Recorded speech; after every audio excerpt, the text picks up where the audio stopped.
ஒருத்தவங்க பழகுறத வச்சு அவங்க என்ன மாதிரி பொறுப்பு அப்படின்னு நம்ம தெரிஞ்சுக்கலாம். அவங்க என்ன மாதிரி வளர்ப்பு அப்படின்னு அப்படி தான் நாம் ஒருத்தவங்கள்ட்ட பழகுறத வச்சு கண்டுபிடிப்பாங்க. ஆனால் இவன்லாம் என்ன மாதிரி பொறுப்பு என்ன மாதிரி ஜென்மனே தெரியல. இதனால தான் போல இருக்கு இவன் அந்த மாதிரிலாம் தப்பு செய்வான்னு சொல்லிட்டு தான் இவன் பெற்றவங்கலாம் சீக்கிரம் இறந்து போயிட்டாங்க. ஏன்னா இவனெல்லாம் பார்க்கக்கூடாதுன்னு அவங்களுக்கெல்லாம் தெரிஞ்சிருச்சு போல இருக்குது. பாருங்கள், இவெல்லாம் என்ன பொறுப்புன்னு நீங்களே பாருங்களேன். உங்கள் வீட்லேயும் பொம்பளை பிள்ளைங்களாம் இருக்கும், சரியா? நீங்கள் பாருங்கள், கூட்டாளின்னு எல்லாருமே கூட்டாளிக்கு சப்போர்ட் பண்ணுறேங்க, சப்போர்ட் பண்ண வேணான்னு சொல்லலை. ஆனால் இந்த மாதிரி பொம்பளைங்களை ஏமாற்றி அவங்க காசில் வாழ்கிறானுங்க பாருங்கள், அதுக்கெல்லாம் நீங்கள் சப்போர்ட் பண்ணாதீங்க. அந்த பாவம் உங்களுக்கும் வந்து சேரும், சரியா? இவன் கோசட்டு மண்டைன்னு சொல்லிக்கிட்டு எல்லாத்துக்கிட்டையும் பொய் பேசிகிட்டு இருக்கான். எனக்கு தெரிஞ்சு யாரும் அந்த மாதிரிலாம் இருக்க மாட்டாங்க.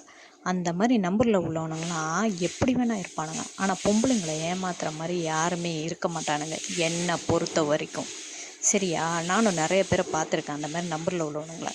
ஆனால் அந்த பொம்பளை விஷயத்துலலாம் அந்த மாதிரிலாம் இருக்க மாட்டானுங்க. இவன் என்கிட்ட உள்ள காசெல்லாம் வாங்கி நிறைய பிள்ளைங்களை வேறு லவ் பண்ணி, இவர் என்ன பெரிய மன்மதனா? இவனுக்குன்னு என்ன இருக்குது? ஒரு வீடு இல்லை, ஒரு காடி இல்லை, ஒன்றுமே இல்லை. ஒரு சேவாக்கு ரூம் எடுத்து வச்சுக்கிட்டு இதில் வேற கூட்டாளிங்களோட சேர்ந்துக்கிட்டு ஐஸ் அடிச்சுக்கிட்டு இருக்கான். இவனா என்ன சொல்கிறது? இந்த மாதிரி ஆம்பளைங்களெல்லாம் பெற்றதுக்கு அவங்க அப்பா அம்மா ரொம்ப என்ன சொல்கிறதுன்னு தெரில.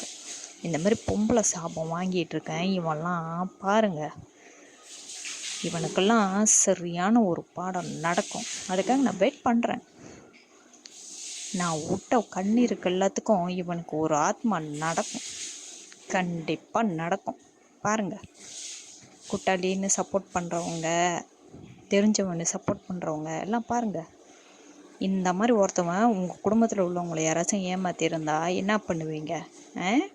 இப்படி தான் அமைதியமாக இருப்பீங்களோ? பாருங்கள், இவெல்லாம் என்ன பொறுப்பு, என்ன ஜென்மம்?